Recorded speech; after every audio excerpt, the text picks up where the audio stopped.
Dari game online, selamat dari judi. Siap? Siap. Ingat, janjinya di depan masjid. Jangan ada dusta di antara kita. Kalau tidak, nanti kalian disambar petir. Hancur. Sudah disambar petir, ditimpa tiang listrik lagi. Lagi yang dimuliakan Allah Subhanahu wa Ta'ala.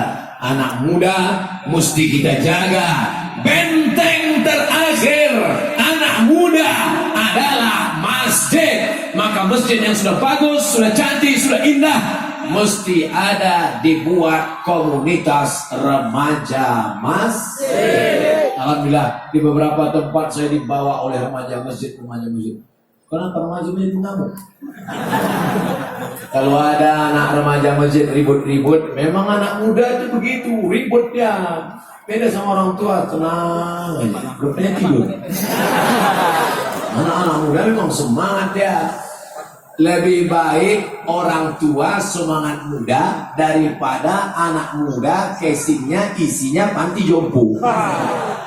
Tapi yang ada di hadapan saya ini betul-betul asli anak muda. Apa bukti kau anak muda? Anak muda sholat berjamaahnya ke masjid. Lihat hadisnya. Sab'atun yudhilluhumullah. Ada 7 golongan yang akan mendapatkan naungan Allah. Yauma la dhilla illa dhilluh. Hari itu tak ada naungan kecuali naungan Allah. Siapa itu? Sabun, anak muda nasya'a fi ibadatillah. Anak muda yang tumbuh beribadah pada Allah. Di antara 7 yang dapat naungan tidak kena panas di padang mahsyar nanti adalah anak muda yang hadir malam ini tumbuh dalam beribadah kepada Allah. Dari mulai pintu masuk, dari mulai saya keluar mobil sampai kalian masuk ke dalam, mereka menarik-narik, ingin melompat-lompat, sampailah sekarang. Ini kalau tak ada Pak Polisi, apa yang terjadi? Saya pun lari melompat. Saya, badan saya nggak saya khawatirkan, ini yang saya takutkan. Bukan Abdul Somad curiga pencuri, tidak. Tapi namanya kalau sudah mati lampu kan ada kesempatan.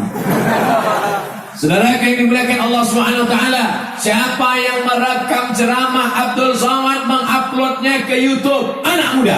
Siapa yang memotongnya menjadi video-video pendek, men-share-nya dengan judul yang indah? Anak muda. Siapa yang memasukkannya ke Instagram? Anak muda. Oleh sebab itu harapan dakwah di masa depan ada di tangan anak muda.